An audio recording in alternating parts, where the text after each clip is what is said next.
in. Welcome to Tuesday. Okay, I am just going to dive right in. Again, grab whatever you need to this morning. Today we're going to start on in a pose called Hero Pose, which is coming up. I'll come to the side so you can see me a little bit better. Our hips are over our feet, and we're just kind of cradling our hips with our heels. So here, I'll come back and face you guys. Come to your breath. Inhale, exhale. You can bring your hands to heart center. I always like kind of feeling my heartbeat. You can, bring both hands to your heart, one hand over your heart, one hand over your belly. There are many, many ways of kind of a breath meditation. You can also bring your hands down, whatever you want, but just come to your breath, start to inhale, exhale, inhale, exhale. It's amazing how sometimes we think our mind is totally calm, and then we start breathing slow, and then we realize how fast it's going. Okay, so we are in 1 Nephi 2. Keep just deep breathing. And we're going to start talking about Lehi's vision and where that takes them and where God is taking them. So it kind of begins this whole story. So a recap from yesterday, right? Lehi has these dreams and visions, and God tells him, okay, now go tell Jerusalem. So he does, and they all mock him, and that's basically where he left off. His faith is still strong. Okay, so now in chapter 2, verse 1. We're just going to start in verse 1 and kick this off. Before we do that, right here, we're going to come into child's pose. So, my mitts wrinkling with the carpet. So we're here. We're going to bring our palms down to the ground, into our tabletop position, and widen the knees a little bit wider than the hips. And then you're just going to bring your hips down to your heels again. And this time, kind of like hero pose. I mean, this is hero pose, right? But our hips are a little bit wider this time, and we're just going to stretch out right into child's pose. Stretch forward, lengthen the spine. The forehead is touching the ground, or you can turn one cheek or another. But really start to lengthen that spine and the neck, and just stretch, feel that lengthening. So while you're there, we're going to read verse 1. So the Lord comes to Lehi again and says, "Blessed art thou, Lehi, because of the things which thou hast done, and because thou hast been faithful in declaring unto the people the things which I commanded thee." So thanks for doing what I asked, and thanks for telling Jerusalem what I told you to tell them. Behold, they seek to take away thy life. He's like, I know these people are like mocking you so much that they hate you, basically. I understand. He's like, I know where you are. So then in verse 2 it says, "And it came to pass that the Lord commanded my father, even in a dream, that he should take his family and depart into the wilderness." So that's what they're going to do now. So now the Lord is like, okay, but it's not over. Now we're going to take everything that you own and just leave it and depart into the wilderness. Okay, so right here, we're in child's pose, still just stretching. You're going to bring your palms in closer, a little bit to the body. Shift your weight up into tabletop again. This time our toes are going to come down onto the ground, and lift your hips high into the sky. Come into downward facing dog. Just gently. Eventually you want your heels down to the ground and your knees straight. But if you're here, stay there. Do whatever you need to do. You can kind of rock back and forth. You can straighten one leg or the other. You can roll out some of your ankles. So Lehi's preparing to leave. It says he takes his tents and provisions and his family. Those are the three things that he takes. And I looked up the word provisions, and it's basically things that are in use. So everything that they might use, and that's it. They didn't take excess stuff, just the things that they would use. So they go into the wilderness, and it's with his mom Sariah, Lehi, the dad, Laman and Lemuel, Nephi's brothers, and Nephi. Okay, so now, as we're here, we're going to shift our weight into high plank. And we don't want to stay here too long unless you want to. And we're just going to come down onto your belly and just reach up. Come into Cobra pose. Okay, so in Cobra pose, they traveled 3 days and then pitched their tents. So they're traveling a long time.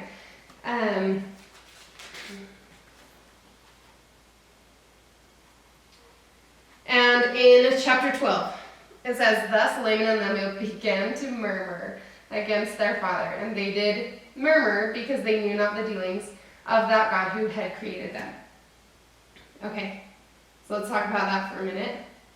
While we do, we're going to come back up into downward dog, lifting those hips high into the sky, lengthening from the hip, from that tailbone down to the neck, and from that tailbone and the hips down to the heels. So you're just lengthening here. Breathe, inhale, take some breaths, exhale. From here, lifting those heels, gaze forward towards your fingertips, and just take small little baby steps towards your fingers. From here, we're just going to forward fold onto our legs. Okay, so Laman and Lemuel began to murmur.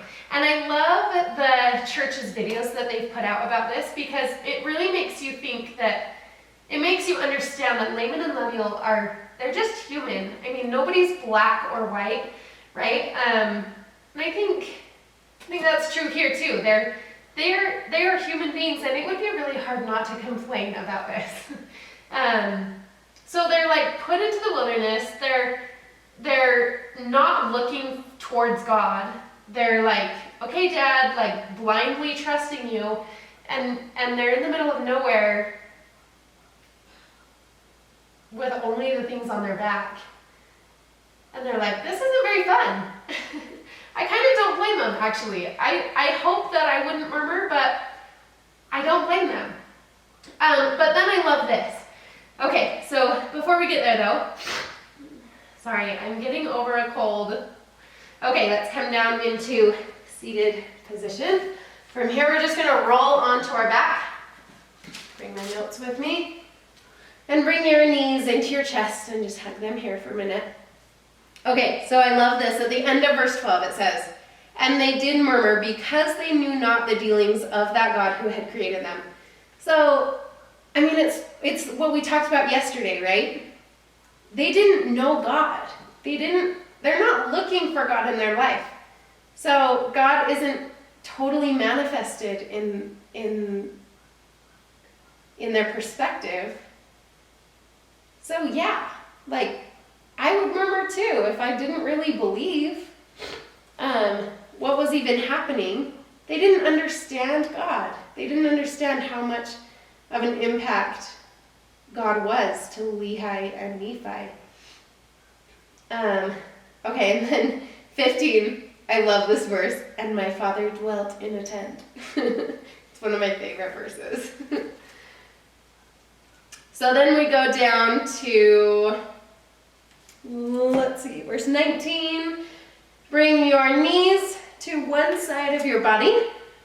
And as we do this, we're going to keep our shoulder blades on the ground. We don't want them lifting. So even if your legs are here and they're not touching the ground, that's totally fine. You want to keep your shoulder blades on the ground more than your knees. So if you can, just bring your knees down. If you want to cactus your hands, you can. For an even deeper stretch, gaze to the opposite direction of your knees and just kind of feel that. If you're pregnant, we don't want to twist a whole lot. In that case, bring your shoulder up, and you can kind of come into more of a fetal position. When they pitched their tents, they made an altar of stones and made an offering unto the Lord and gave thanks. So first they were like, okay, we made it. Thank you, God, for help, like letting us be here. Which is really cool because how many times it's just such a difference, right? There's these Laman and Lemuel who are out in the wilderness and they're like, this is stupid. This is dumb. Like, what are we even doing here? I don't even know. And then there's Lehi and Nephi who are like, hey, we're in the middle of the wilderness, Heavenly Father. What now? Like, thanks for bringing us here. I'm sure there's so much more at peace and there's so much more light about them. I can just imagine. Verse 6, and it came to pass when he had traveled 3 days, they pitched their tent in a valley by the side of the river. Lehi says, I'm going to name the river Laman. And he saw that it emptied into the Red Sea, and he spake unto Laman, saying, Oh, that thou mightest be like unto this river, continually running into the fountain of righteousness. And then he turned to Lemuel and was like, This valley is beautiful. May you be firm and steadfast and immovable in keeping the commandments of the Lord, just like this valley. And I think that's so cool because there's so many times in our life, bring your knees up to center, where we really are like, oh, I really hope that you can bring your knees to the other side. I really hope, especially to our children, right? I really hope that you can become like this. Or knowing what I know, I would love to share this with you. So I think that's cool. And I think that it's also cool that he names them after his sons. Okay, so then in verse 19, and it came to pass that the Lord spake unto me, saying, Blessed art thou, Nephi, because of thy faith, for thou hast sought diligently with lowliness of heart. So the Lord came to Nephi and was like, you guys are awesome. You have obeyed everything I've said. So thank you. Like, your faith is so strong. And then in verse 16, sorry, we're kind of jumping around today a little bit, but in verse 16, then it says, also, so he's talking about Nephi, bring your knees up to center again, and bring them into your chest one more time, and then just kind of slowly rock back and forth, side to side. You can kind of feel those muscles being massaged on your lower back, or upper back if you're going back and forth. Just kind of massage your back a little bit. So I, Nephi, having great desires to know of the mysteries of God, I did cry unto the Lord, and I didn't rebel against him like my brothers.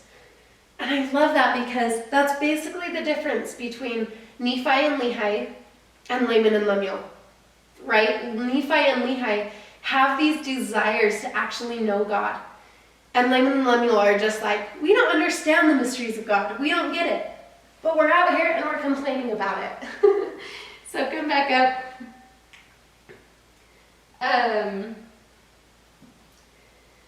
Come back onto tabletop.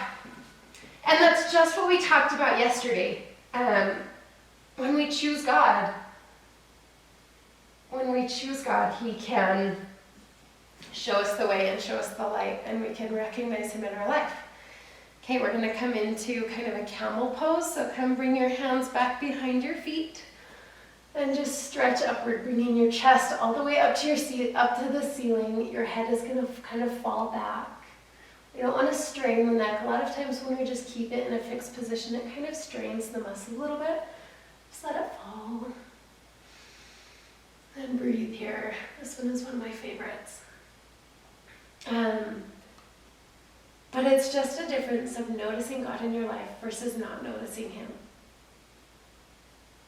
And the light that comes when we notice him, I mean, it's such a simple act of you focus on God or you don't, and your whole life can be changed for the good, or you can just kind of be one to murmur a little bit and not see that light of Christ in your life. It's all up to us, which I think is so cool. Okay, come back up. Okay, so I'm gonna come this way. I'm just in hero pose where we started. And that's basically where the chapter leaves off. He then talks just about how God is powerful and Lehi and Nephi will not back down, and then we go in for tomorrow for more of the story and more of what they do.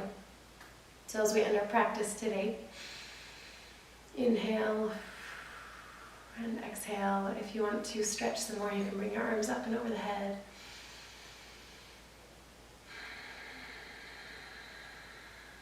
And just breathe, just feel for a minute.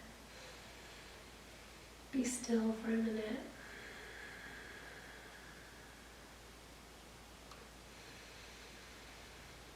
So, in summary, my question for you today is very similar to yesterday. How can you notice God in your day, in the little things, and how can we focus more on noticing God's hand in our life? Because it's up to us to find it. It's not up to anybody else to find His hand in our life.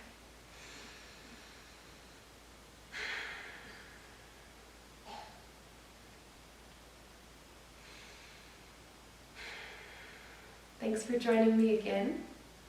The light in me loves and honors the light within each one of you. Namaste.